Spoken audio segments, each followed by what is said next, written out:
Okay जी। सो हमने political and legal factors को कंक्लूड कर दिया था। आज हम इंशाल्लाह इकोनॉमिक फैक्टर्स स्टार्ट करेंगे। अल्लाह का शुक्र है मैं भी ठीक हूँ Naveed, thank you so much. आज हम इंशाल्लाह इकोनॉमिक फैक्टर्स को स्टार्ट करेंगे, macro and micro economic factors.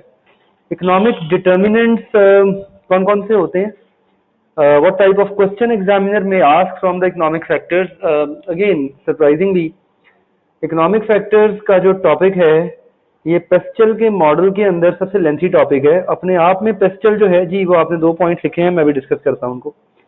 अपने आप में जो पेस्टल का मॉडल है that is the lengthiest model of the text book, और उसके अंदर इकोनॉमिक फैक्टर्स जो हैं they are quite in detail, but surprisingly they have never been tested earlier. जी हम टेस्ट भी डिस्कस करेंगे आज इंशाल्लाह। Will also discuss the test as well. ठीक है। So before we start with the economic factor, there are two questions. Personal data gathered and stored about individual should be accurate, relevant and not excessive. ठीक है जी, ये question है। देखें हमने कल भी डिस्कस किया था कि जब एक इदारा, देखें आपका जो डेटा है वो एक इदारे के लिए कलेक्ट करना, स्टोर करना लाजमी है। आप जिस भी इदारे के साथ इंटरेक्ट कर रहे होते हैं, whatever organization you are interacting with, वो आपका डेटा कैरी करते हैं, होल्ड करते हैं। It has to be accurate. Accurate से क्या मुराद है? केयरफुली कलेक्ट किया जाए, गलती ना हो उसके अंदर। It has to be relevant. Relevance का मतलब है जो आपका पर्पस है उसके अकॉर्डिंगली, रीजन के अकॉर्डिंगली होना चाहिए। रेलेवेंस का मतलब, फॉर एग्जाम्पल जैसे पैक ने आपका डेटा कलेक्ट करना है ना, स्टूडेंट का एडमिशन फॉर्म पैक आपसे फिल करवाता है ना, तो पैक आपसे एडमिशन फॉर्म के ऊपर क्या इंफॉर्मेशन लेता है? आपका नाम, आपके फादर या गार्डियन का नाम, आपका टेलीफोन नंबर, आपका होम एड्रेस, आपके एकेडमिक ग्रेड्स, यही इंफॉर्मेशन लेते हैं ना पैक आपसे। ठीक है।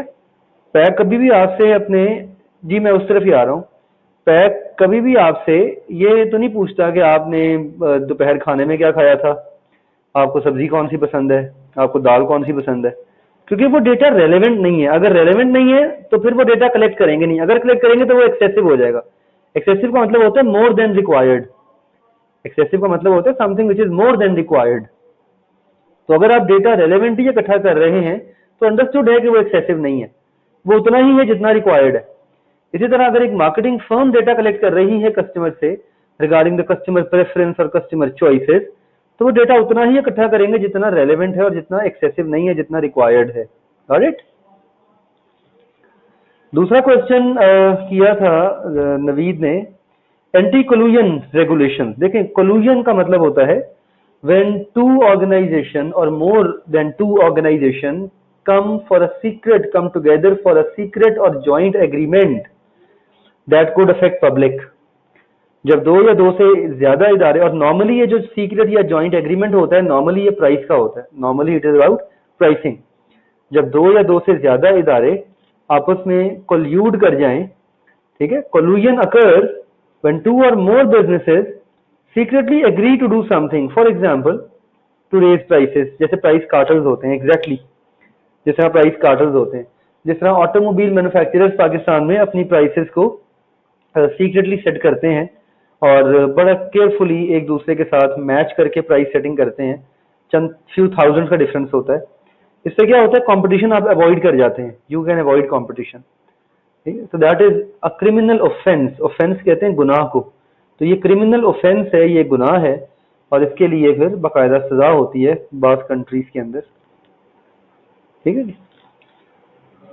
ओके जी, coming towards the economic factors. Sorry, ऊपर एक क्वेश्चन और किया था किसी ने, एक minute, I have missed one. हाँ, लॉबी ग्रुप। लॉबी ग्रुप, ये आपका नाम नहीं आ रहा बेटा, I can't see your name. Lobby group का क्वेश्चन किया है। लॉबी ग्रुप का मतलब होता है एक ऐसा ग्रुप जो ऑर्गेनाइजेशंस के कंसर्न्स या इदारों की रिक्वायरमेंट्स गवर्नमेंट ऑफिशियल्स तक पहुंचाए। जब भी कोई पॉलिटिकल चेंज आता है,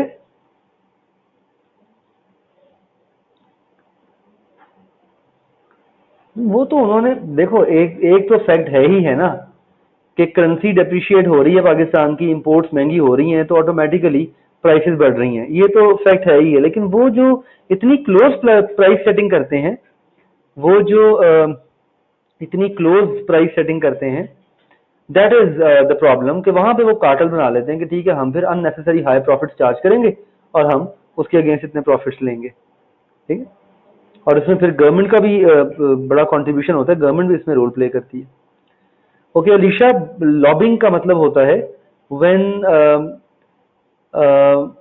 organisations represent their interest by communicating with politicians and government officials, इसे लॉबिंग करना कहते हैं। अब ये जो कम्युनिकेशन होती है ऑर्गेनाइजेशंस के बिहाफ पे, ये स्पेशल ग्रुप्स करते हैं जिन्हें हम लॉबी ग्रुप्स का नाम देते हैं।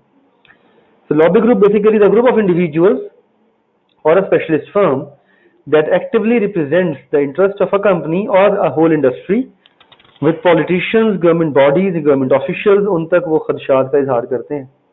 जैसे गवर्नमेंट ने कोई नया इंपोर्ट टैक्स लगा दिया है जिसकी वजह से एक पूरी इंडस्ट्री अफेक्ट हो रही है, तो वो इंडस्ट्री जो है वो क्या करेगी, वो एक लॉबी ग्रुप के थ्रू गवर्नमेंट से निगोशिएट करेगी, गवर्नमेंट से रिक्वेस्ट करेगी कि वो टैक्स कम कर दें ताकि इदारे जो हैं वो अपना प्रॉफिट अर्न कर सकें, अपनी कॉस्ट कटिंग कर सकें। बात कंट्रीज में लॉबी ग्रुप जो है वो स्पेशलिस्ट फर्म्स होती हैं और बात कंट्रीज के अंदर लॉबी जो है वो इंडस्ट्रीज खुद ही बना लेती हैं। Instead of hiring any specialist firm, industries जो है वो लॉबिंग खुद ही कर लेती हैं, ठीक है। इकोनॉमिक फैक्टर्स सेकंड एलिमेंट है पेस्टल एनालिसिस के अंदर, तीसरा रादर, हमने पॉलिटिकल एंड लीगल को इकट्ठे पढ़ा है, तो तीसरा फैक्टर है इकोनॉमिक फैक्टर्स। इकोनॉमिक्स का बेसिक कॉन्सेप्ट तो आपने पूरा सब्जेक्ट पढ़ा हुआ है इसके ऊपर। इकोनॉमिक्स कहते हैं the study of choices made by societies, individuals and firms. Economics is basically driven by scarcity of resources because the people and the individual and societies have limited economic resources to satisfy the needs and wants। तो वो फिर economics उन resources की maximum utility को define करती है, that how can you make use of the resources in the best possible way. तो economics is all about identifying the ways in which resources can be used. पूरी दुनिया का जो निज़ाम है ये एक फिनोमेना पे चलता है और वो फिनोमेना है स्कार्सिटी ऑफ रिसोर्सेज। दुनिया में अगर रिसोर्स अबंडेंस हो जाए तो दुनिया का निज़ाम तहस नहस हो जाए। अल्लाह ताला ने इस दुनिया का निज़ाम ऐसा बनाया है कि इसमें स्कार्सिटी ऑफ रिसोर्सेज पाई जाती है और people then tend to satisfy their needs and wants, entering into a mutually satisfying relationships और अ बिजनेस। तो लिमिटेड रिसोर्सेज, मैक्रो इकोनॉमिक्स जो है it is the study of the whole economics, whole economy rather than individual buyers and sellers and firms. That's why we call it aggregate economy। से हम aggregate economy की study कहते हैं। Macro economy is mainly concern with employment levels, economic wealth, economic growth, inflation, ये सारे macro economic indicators हैं। All of these are macro economic indicators. Macro economic indicators जो होते हैं ये किसी भी कंट्री की इकोनॉमिक हेल्थ के बारे में आपको आगाही देते हैं।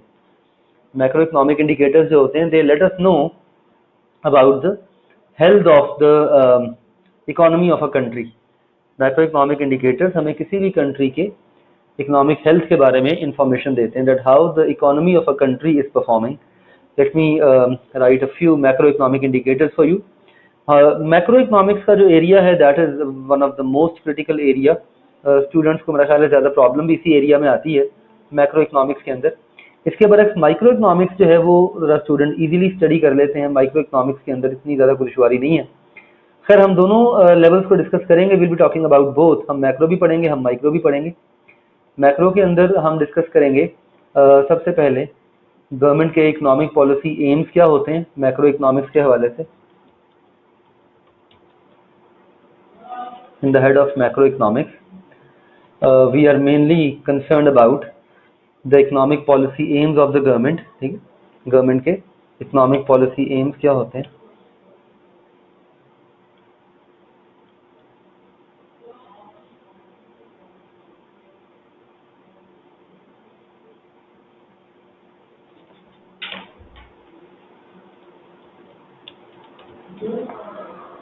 Then we'll talk about how to measure national income। National income को measure कैसे कर सकते हैं।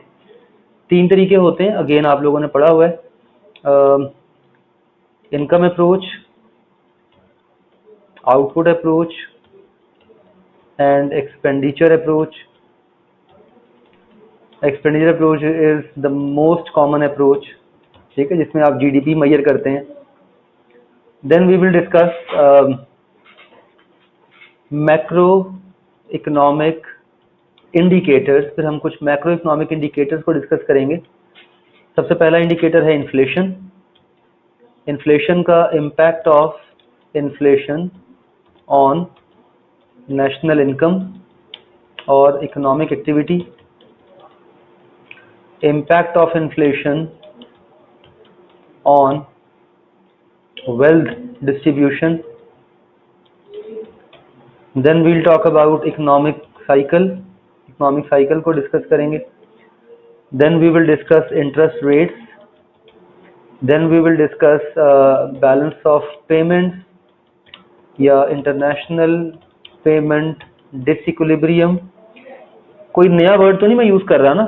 आई होप कि ये सब कुछ आपने पहले पढ़ा हुआ है, ठीक है। I am not using any new terminology, ये सारे के सारे टर्म्स आपने पहले पढ़ी हुई है इकोनॉमिक्स के अंदर।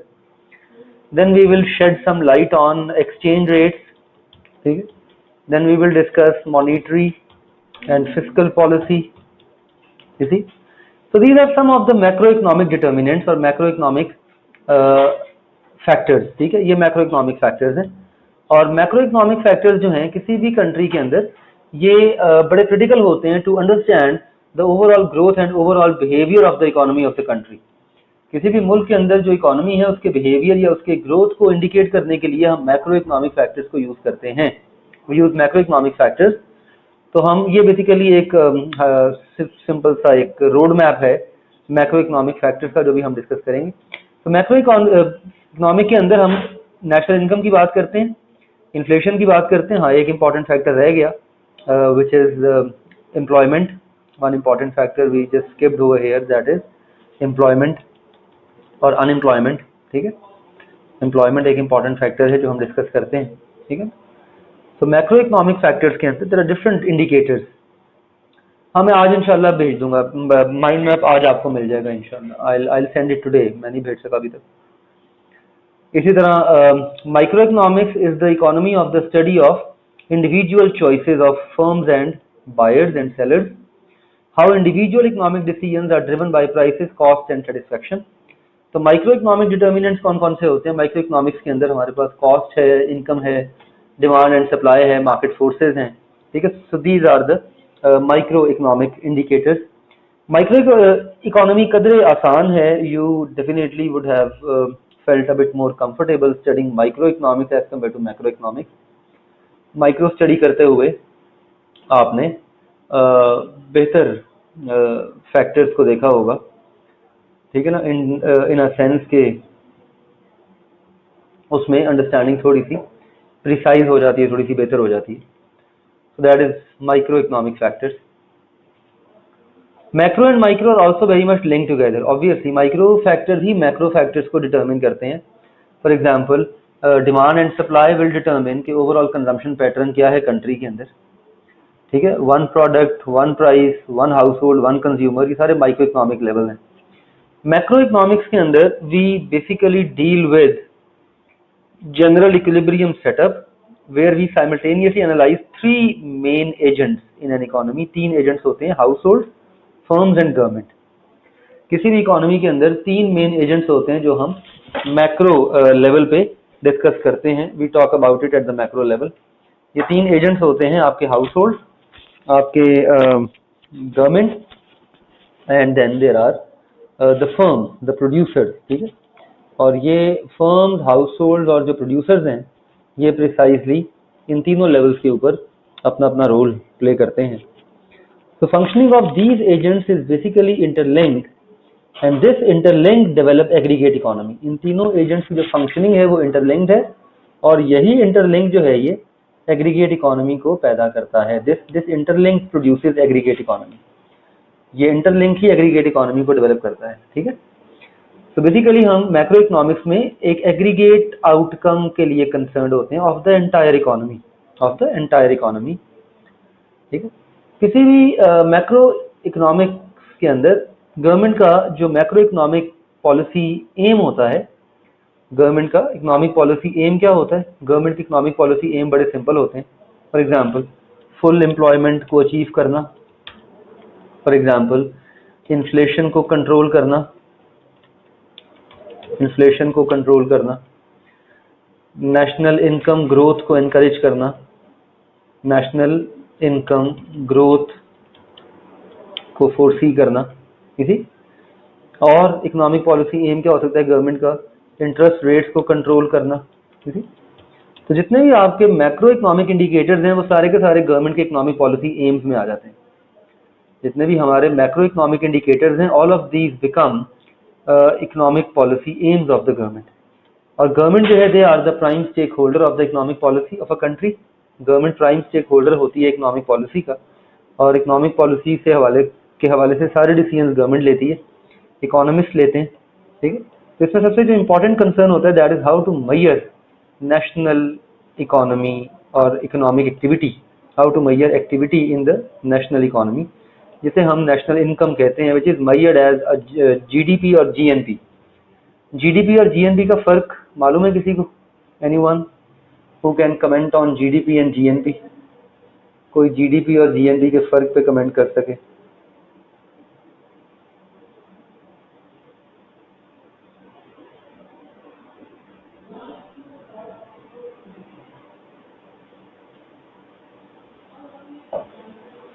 GDP is gross domestic product, GNP is gross national product. Thank you very much. इसके अलावा कोई डिफरेंस? हाँ exactly, GNP also cater for remittances, foreign income भी आ जाती है। बिल्कुल बिल्कुल बिल्कुल। बहुत सारे पाकिस्तानी जो हैं वो बाहर काम कर रहे हैं, मेहनत कर रहे हैं, so they are working hard outside the country, तो वहाँ से जो वो अर्न करते हैं वो जीएनपी का हिस्सा बन जाता है, ठीक है। किसी भी इकोनॉमी को मेजर करने के लिए, national activity, national economic activity को मेजर करने के लिए हम 3 अप्रोचेज यूज करते हैं। पहली अप्रोच होती है expenditure approach, which is the most common approach to calculate the total amount of spending. Exactly, GDP is within the boundaries of the country, GNP counts the whole nation even in other countries, ठीक है। Expenditure approach talks about the total amount of spending which has been done in a particular economy. इसमें consumption आ जाती है, इसमें capital investment आ जाती है, इसमें गवर्नमेंट स्पेंडिंग आ जाती है, इसमें आपका स्पेंडिंग ऑन इम्पोर्ट्स आ जाती है, बैलेंस ऑफ पेमेंट जिसे कहते हैं।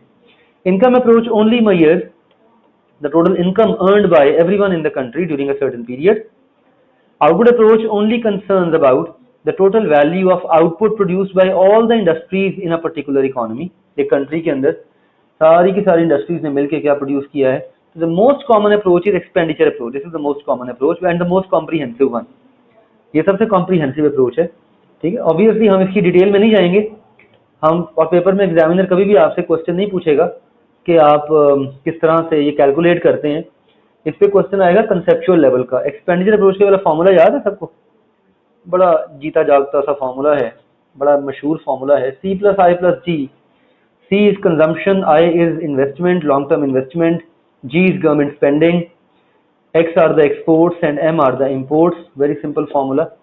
और ये फॉर्मूला जो है ये इकोनॉमिक एक्टिविटी को मेजर करता है। अगर गवर्नमेंट ने इसका सम इंक्रीज करना है तो government can focus on increasing any of these values, but this formula is not as simple as it seems. इस फॉर्मूला में क्या इशू है, क्या प्रॉब्लम है? इस फॉर्मूला के अंदर क्या एक चीज छुपी हुई है? अगर आपने इकोनॉमिक एक्टिविटी को बढ़ाना है तो आप इनमें से किसी एक फैक्टर को इंक्रीज कर दें तो क्या बढ़ जाएगी economic activity? Will it increase? Okay, what type of contradictions? Alisha थोड़ा सा एक्सप्लेन करो बेटा, what type of contradiction?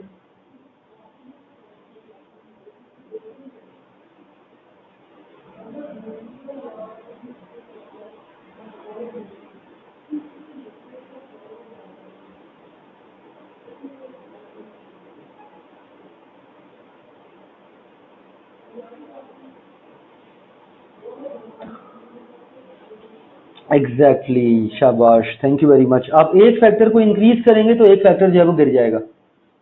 You will try to increase one factor. For example आप कंजम्पशन बढ़ाने की कोशिश करते हैं, लेकिन increase consumption will come at a cost of reduced investment. तो जो एग्रीगेट इफेक्ट है इसके ऊपर वो नल होगा या हो सकता है नेगेटिव हो जाए, ठीक है। वो नल होगा या नेगेटिव हो जाए। या फॉर एग्जांपल गवर्नमेंट डिसाइड करती है कि हम गवर्नमेंट स्पेंडिंग बढ़ाते हैं, let's start investing more on education and transport and infrastructure, ठीक है। लेकिन जब गवर्नमेंट स्पेंडिंग बढ़ाएगी तो गवर्नमेंट स्पेंडिंग के लिए पैसा कहाँ से आएगा? From where will the government earn their revenues to spend? Government पैसा कहाँ से अर्न करेगी? गवर्नमेंट पैसा अर्न करेगी टैक्स से। शाबाश, thank you very much. Government पैसा अर्न करेगी टैक्स से। अच्छा, जब गवर्नमेंट पैसा टैक्सेशन से अर्न करेगी तो जब गवर्नमेंट टैक्स बढ़ाएगी तो क्या चीज कम हो जाएगी, क्या चीज कम हो जाएगी, व्हाट विल डिक्लाइन, कंजम्पशन गिर जाएगी, लॉन्ग टर्म इन्वेस्टमेंट्स गिर जाएंगी, शाबाश, थैंक यू वेरी मच, ठीक है, कंजम्पशन नीचे आ जाएगी, इन्फ्लेशन बढ़ जाएगी, ठीक है, तो वन वे और द अदर, ठीक है। तो बेसिकली किसी भी गवर्नमेंट का इकोनॉमिक पॉलिसी एम क्या होता है, to increase the economic wealth of a country, और इंक्रीज द इकोनॉमिक वेल्थ से क्या मुराद है, to achieve something close to full employment, to control the inflation, to improve the aggregate demand in the economy, demand को, aggregate demand को improve करना। Economic activity जो होती है किसी भी कंट्री के अंदर, जो इकोनॉमिक वेल्थ के तौर पर मैयर की जाती है, that is the result of N increase in any of the items in the equation above. आप इस इक्वेशन में किसी भी आइटम को बढ़ाएं तो that would indicate an increase in the economic activity. लेकिन interestingly this issue is not so simple, ये इतना आसान इशू नहीं है, because increase in any item will have a negative impact on the other item. आप किसी एक item को बढ़ाएं, उसका नेगेटिव इम्पैक्ट पड़ेगा दूसरी आइटम के ऊपर। So this issue is not as simple as it seems to be. For example, आप गवर्नमेंट स्पेंडिंग इंक्रीज करें, नेशनल इनकम के तो बढ़ेगी को बढ़ाने के लिए, लेकिन गवर्नमेंट स्पेंडिंग बढ़ाने के लिए गवर्नमेंट टैक्स ज़्यादा लेगी, टैक्स लेगी तो कंजम्पशन गिर जाएगी, इन्वेस्टमेंट गिर जाएंगी। आप कंजम्पशन इंक्रीज करने की कोशिश करें, लेकिन जब आप कंजम्पशन इंक्रीज करेंगे तो हो सकता है लोकली आप प्रोड्यूस ही ना कर पा रहे हो, लोकल प्रोडक्शन ही नहीं है, तो फिर आप क्या करेंगे, फिर आप इम्पोर्ट्स बढ़ाएंगे, M will increase, X will decrease ultimately, और इन्वेस्टमेंट्स भी डिक्रीज होंगी, I will fall. When you will consume more it means you will save less, when you will save less your long term investment will decline. बड़ा एक interesting सा thread बनता है, it's a very interesting thread, ठीक है, that's a very interesting thread, ठीक है। और इस थ्रेड के अंदर बेसिक जो फिनोमिना है that talks about how the government plays a pivotal role in managing this particular phenomena.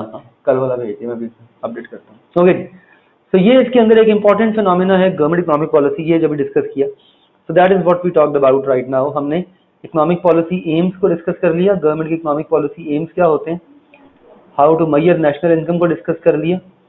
आप क्वेश्चन बाय क्वेश्चन चलें इसके अंदर ना, तब आप जरा बेहतर तौर पे मैक्रो इकोनॉमिक फैक्टर्स को क्रैप कर पाएंगे, इसको आप ग्रैस्प कर पाएंगे। तो आप क्वेश्चन बाय क्वेश्चन चलें। फॉर एग्जांपल पहला सवाल क्या बनता है, again if we can just understand the question, पहला सवाल क्या बनता है, डिफाइनिंग इकोनॉमिक्स,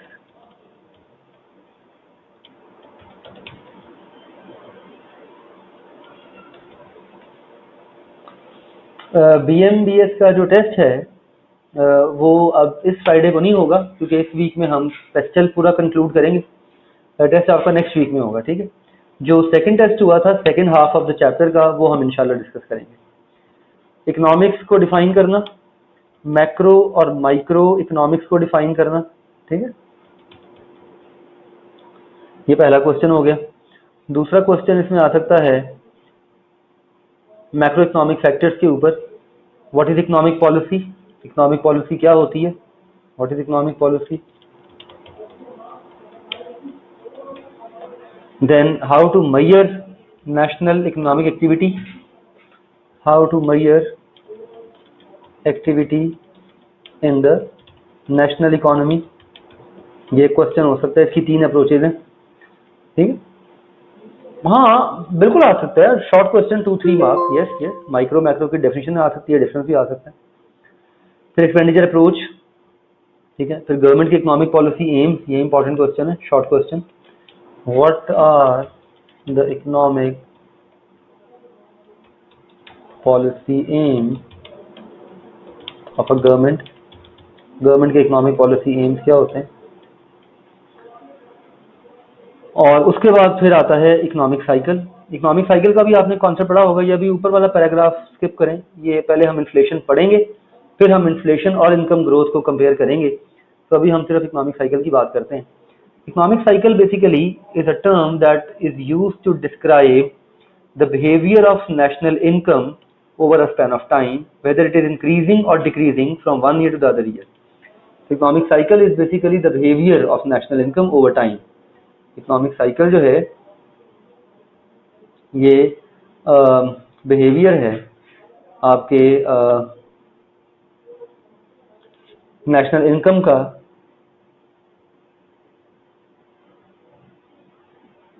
ओवर टाइम। आपने पढ़ा होगा कि इकोनॉमिक साइकिल की कितनी फेजेस होती हैं, how many phases are there, 4 phases होती हैं। देयर इज रिसेशन, ठीक है, there is recovery, there is growth and there is boom, ठीक है। रिसेशन मीन्स इकोनॉमी गिर रही है, डिक्लाइनिंग पे। ट्रफ कहते हैं द लास्ट स्टेज जहां तक इकोनॉमी गिरती है, रिसेशन की आखिरी स्टेज को ट्रफ कहते हैं। ट्रफ के बाद रिकवरी स्टार्ट हो जाती है, ट्रफ के बाद इकोनॉमी स्टार्ट इंक्रीजिंग अगेन, ये फिर ग्रोथ में आ जाती है, रिकवरी से ग्रोथ में आती है, और ग्रोथ के बाद इकोनॉमी जो है वो आपकी फिर पीक पे जाती है, ठीक है। और ये साइकिल जो है ये ओवरऑल इंडिकेट कर रहा है कि इकोनॉमी जो है वो आपकी लॉन्ग टर्म में ग्रोथ में जा रही है, लॉन्ग टर्म ग्रोथ में जा रही है। Economic cycle can go up to several years, ठीक है। गवर्नमेंट इकोनॉमिक पॉलिसी एम जो है वो होता है कंटिन्यूड इकोनॉमिक ग्रोथ को अचीव करना, लेकिन ये हमेशा मुमकिन नहीं है, it is not always possible. Government can not always achieve continued economic growth, government हमेशा इकोनॉमिक ग्रोथ को कंटिन्यू नहीं कर सकती। फिर गवर्नमेंट क्या करती है, रिसेशन अगर इनएविटेबल है, अगर रिसेशन अनअवॉइडेबल है, नहीं, नॉट नेसेसरी, अदर फैक्टर्स पे भी डिपेंड करता है। Income is one of the factor that determine the economic cycle. इसके अलावा आपकी अनएम्प्लॉयमेंट है, other factors are there, so many factors determine करते हैं कि आपकी जो इकोनॉमिक साइकिल है वो किस फेज से गुजर रही है। National income is one of the factors, ठीक है। इसके अलावा अदर फैक्टर्स भी हैं, जैसे अनएम्प्लॉयमेंट है, जैसे इन्फ्लेशन है, इंटरेस्ट रेट्स हैं, डिफरेंट फैक्टर्स डिटरमिन करते हैं।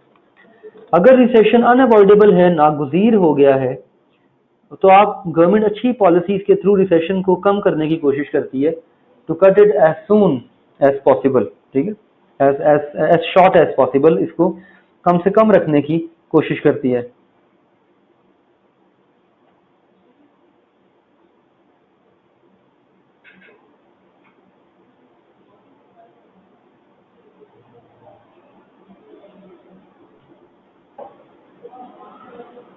इन्फ्लेशन का कॉन्सेप्ट क्या है, another important economic indicator, paper point of view से भी इंपॉर्टेंट है, इन्फ्लेशन पे क्वेश्चन आ सकता है एग्जामिनेशन के अंदर।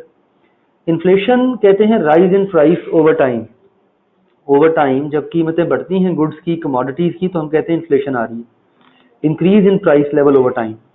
इन्फ्लेशन को मेजर करने के लिए मुख्तलिफ KPIs हैं, मुख्तलिफ परफॉर्मेंस इंडिकेटर्स हैं। हम प्राइस इंडिसेस यूज करते हैं, जैसे cost index, consumer price index, retail price index, ठीक है, वेज कॉस्ट, डिफरेंट वेज में हम इन्फ्लेशन को मेजर करते हैं। इन्फ्लेशन एक बड़ा एक बड़ा क्रिटिकल फिनोमिना है, बिकॉज एक दफ़ा इन्फ्लेशन आनी शुरू हो जाए तो वो फिर इनडेफिनेटली ग्रो करती रहती है। For example, inflation means that industries have to pay more for the resources such as labor and material. When they have to pay more for the resources means their cost will increase. जब उनकी cost बढ़ेगी तो वो अपनी extra cost prices के through customer को पास करेंगे, house hold को पास करेंगे। जब वो एक्स्ट्रा कॉस्ट हाउस होल्ड को जाएगी तो हाउस होल्ड जो है, when they have to pay higher prices they will need more money, when they need more money they will demand higher wages and salaries, when they will demand higher wages and salaries again resources की cost और बढ़ेगी, तो एक inflationary spiral पैदा हो जाएगा। Inflationary spiral is a never ending loop, ना खत्म होने वाला लूप होता है, which can go indefinitely. Inflationary spiral जो है which can go indefinitely, where material and wages push up the prices of finished goods, which in turn lead to higher wages and material cost. Wages और material cost बढ़ेगी तो prices ऊपर जाएंगी, prices ऊपर जाएंगी तो लोगों को ज्यादा पे करना पड़ेगा। When people have to pay more they will demand more wages, more salaries, ultimately cost of production और बढ़ेगी। इंडेफिनिटली का मतलब होता है ना खत्म होने वाला, ठीक है। इंडेफिनिटली means something which is never ending. तो इन्फ्लेशन एक ऐसा फिनोमिना है जो इंडेफिनिट हो सकता है, ठीक है। हाँ, लेकिन हमें इसको कंट्रोल करना होता है ना, we have to control it. इसको फिर कंट्रोल करने का एक तरीका ये होता है कि हम शॉर्ट टर्म इंटरेस्ट रेट बढ़ा देते हैं, हम लोगों की डिमांड को डिस्करेज करते हैं इन्फ्लेशन को कंट्रोल करने के, क्योंकि इन्फ्लेशन आती तब है जब डिमांड एक्सीड कर जाती है सप्लाई से, देन वी से कि इन्फ्लेशन आ रही है। तो when what we do is then we try to control the demand. Demand को कंट्रोल करने का एक तरीका ये होता है कि आप लोगों के लिए शॉर्ट टर्म इंटरेस्ट रेट को इंक्रीज कर देते हैं, like people will not borrow money from the bank if they have to pay more interest. So when someone has to pay more interest, borrowing will be discouraged. When borrowing will be discouraged, demand नीचे आएगी. जब demand नीचे आएगी, थोड़ा सा inflationary pressure economy से आप निकालने के काबिल हो जाएंगे. क्योंकि इन्फ्लेशन जो है ये आपकी रियल इकोनॉमी को अफेक्ट करती है. इन्फ्लेशन का बहुत डीप इम्पैक्ट होता है आपकी रियल इकोनॉमी के ऊपर. ये भी आपने पढ़ा होगा ना concept.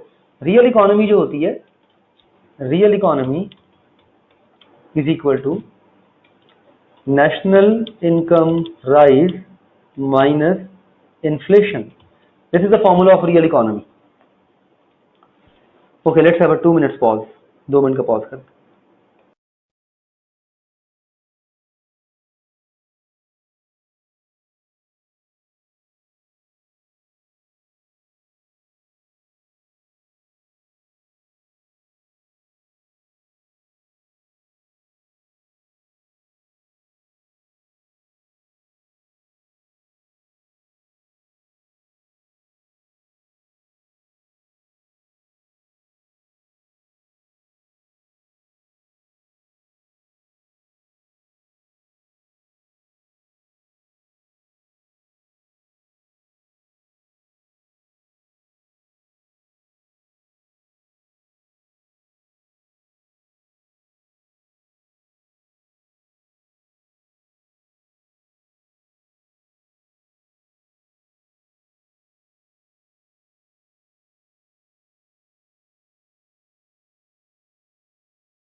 So if you remember this formula, ये formula याद है ना? Real economy is basically the difference of national income rise minus inflation. For example, एक country के अंदर national income जो है it is growing by 3%, ठीक है. On the other hand, inflation is growing by 5%. तो एक्चुअली जो आपकी इकोनॉमी है इट हैज डिक्लाइंड बाय 2%. आपकी जो इकोनॉमी है वो गिर गई है फिर 2% से. ऐसा ही है ना? Anyone who remembers this formula? तो basically real economy is the most important thing. हम क्या करते हैं, हम नेशनल इनकम राइज को ग्रोथ समझ रहे होते हैं. पाकिस्तान में ये बहुत बड़ा अलमिया है कि we take national income rise as economic growth indicator. हालांकि national income rise economic indicator नहीं है. इंडिकेटर आपका रियल इकोनॉमिक ग्रोथ है. तो inflation has implication for national economy and economic growth. An increase in the real quantity of goods and services produce and the real spending on goods and services and increase due to higher prices and cost. दो factors होते हैं जिनसे national income affect होती है. एक real quantity कितनी बढ़ रही है और दूसरा प्राइसेस कितनी बढ़ रही है. अगर प्राइस का बढ़ना रियल क्वांटिटी से ज्यादा है तो जो रिमेनिंग है वो इन्फ्लेशन है. जो रिमेनिंग है वो आपकी इन्फ्लेशन है. ठीक है. जैसे एक और एग्जांपल, ये ऊपर वाला पैराग्राफ देखें, यहां देखें. Look at this example. When total spending in the economy increases at a faster rate than the economy can grow in real time, the inevitable means नागुज़ीर रिजल्ट जो है वो प्राइस इन्फ्लेशन है. For example, if national income is increased by 8% but the real economy is growing only by 2%, तो जो remaining 6% है वो inflation है. That's the inflation. ठीक है. सो इन्फ्लेशन क्या करती है, आपके नेशनल इनकम ग्रोथ को लिमिट कर देती है. It limits the rate of national income growth. ठीक है. नेशनल इनकम जो है ये अफेक्ट होती है आपकी इन्फ्लेशन से. इसीलिए इन्फ्लेशन को कंट्रोल करना किसी भी कंट्री में सबसे इंपॉर्टेंट फिनोमेना होता है. अगर आप इन्फ्लेशन को कंट्रोल नहीं कर सकते, ठीक है, तो फिर आप अपनी रियल इकोनॉमी की ग्रोथ को अचीव नहीं कर सकते. ठीक. So if you can not control inflation you will be not able to achieve your real economic growth.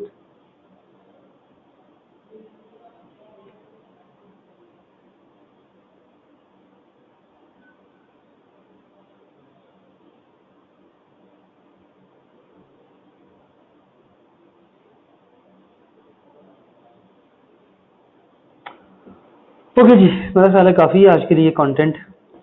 कल इंशाल्लाह हम स्टार्ट करेंगे इन्फ्लेशन का इम्पैक्ट वेल्थ डिस्ट्रीब्यूशन के ऊपर, और कल हम एम्प्लॉयमेंट को डिस्कस करना शुरू करेंगे। अभी हम टेस्ट डिस्कस कर लेते हैं। If anyone is having test 2 तो ज़रा व्हाट्सएप कर दें प्लीज़। टेस्ट 2 अगर है किसी के पास तो व्हाट्सएप कर दें, ताकि बाकी सबको भी मिल जाए और क्वेश्चन मैं आपके साथ डिस्कस कर लूँ यहाँ पे। टेस्ट 2 व्हाट्सएप कर दीजिए क्वेश्चन पेपर।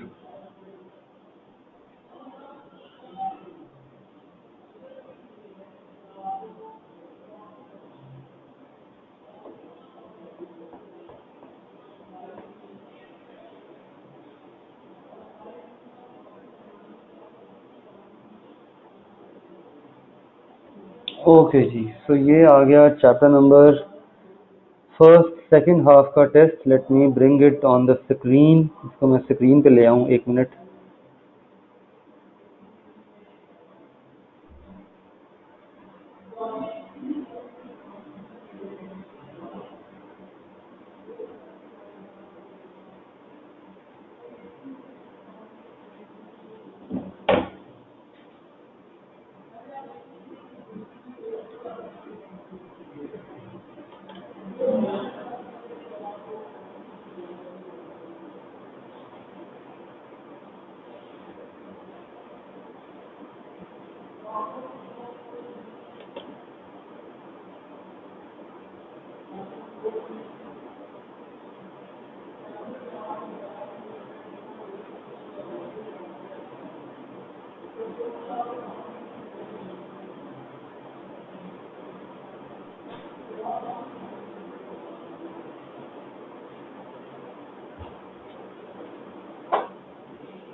ओके जी, क्वेश्चन है OR के टूल्स के ऊपर।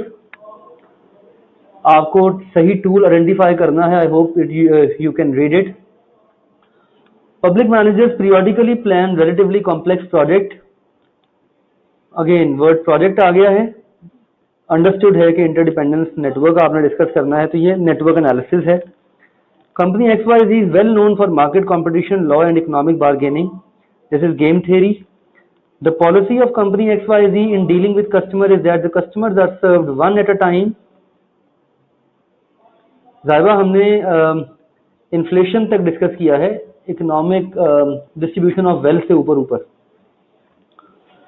The policy of company XYZ in dealing with customer is that customer are served one at a time. ये क्यूइंग थ्योरी है अगेन, क्योंकि हम क्यूज में लेके आ रहे हैं। Manager of company XYZ places order for major purchases by comparing tenders from different companies. ये simulation है। Yes. Management of limited XYZ Limited, कौन सा ये वाला 5 तो मैं अभी पढ़ रहा हूँ बेटा, अभी तो मैंने 4 पढ़ा, अभी तो मैंने 5th पढ़ना शुरू किया है, और इसमें 5th में ही एक एरर है, वो मैं अभी आपको बताता हूँ। First one is network analysis, second one is game theory, third one is queuing theory, fourth one is simulation. यहां तक क्लियर है ना? इसमें तो कोई प्रॉब्लम नहीं है। पहले 4 में ये बड़े सिंपल हैं, बड़े क्लियर हैं। ठीक है, ये बड़े सिंपल हैं, बड़े क्लियर हैं। ओके, हाँ, 5th जो है बेसिकली 5th में जो टूल इस्तेमाल होता है वो टूल हमने डिस्कस ही नहीं किया, और ये अगेन क्वेश्चन जो है वो थोड़ा सा आउट ऑफ कॉन्टेक्स्ट है। प्रोसेस मैपिंग एक टूल है, इसे प्रोसेस मैपिंग कहते हैं, जिसमें आप डायग्राम्स के थ्रू एक प्रोसेस को एक्सप्लेन करते हैं। The closest one was network analysis. The closest one was network analysis, but I will ask TA कि ये एक नंबर जो है वो सबका एक्सटेंड कर दे, क्योंकि ये टूल हमने डिस्कस ही नहीं किया। प्रोसेस मैपिंग भी एक टूल है OR का, जो हमने डिस्कस नहीं किया, लेकिन अगर आप इसको क्लोजेस्ट देखना चाहें तो नेटवर्क एनालिसिस इस पे अप्लाई हो सकता है। Okay, 6th one is very simple, that is mathematical modelling. 6th one जो है वो मैथमेटिकल मॉडलिंग है। ठीक है, तो ये बड़ा सवाल थोड़ा सा मुश्किल था, बाकी सवाल तो सारे आसान थे। थ्योरी एक्स थ्योरी वाई की एजम्पशंस क्या हैं, थ्योरी जी के फीचर्स क्या हैं, मैनेजरियल रोल्स हेनरी मिन्सबर्ग के बताने थे। ये पास पेपर का क्वेश्चन है, हमने क्वेश्चन याद है क्लास में डिस्कस भी किया था। इनफैक्ट ये आपकी किताब में भी मौजूद है, ये पूरा सवाल आपकी किताब में मौजूद है, एज इट इज मौजूद है, ठीक है। और management responsibility by Drucker, straight forward, ठीक है। So it was a very simple test, not a very tricky one. Hopefully you have scored good. जिसके हाईएस्ट नंबर आया करे ना टेस्ट में, ये चलो हाईएस्ट तो नहीं पता लगता किसके हैं, वैसे मैं टीए से कह दूंगा हाईएस्ट अनाउंस कर दिया करे। जिनके नंबर 80% या 80 से प्लस हुआ करे ना, वो अपने स्क्रिप्ट आंसर स्क्रिप्ट जो है ना वो जरा ग्रुप पे शेयर कर दिया करें प्लीज। तो इस टेस्ट में अगर किसी के 80% मार्क्स हैं तो आप लोग जरा काइंडली शेयर कर दिया करें ताकि बाकी लोग मुस्तफीद हों कि आप लोग जो हैं वो किस तरह से काम करेंगे, ठीक है।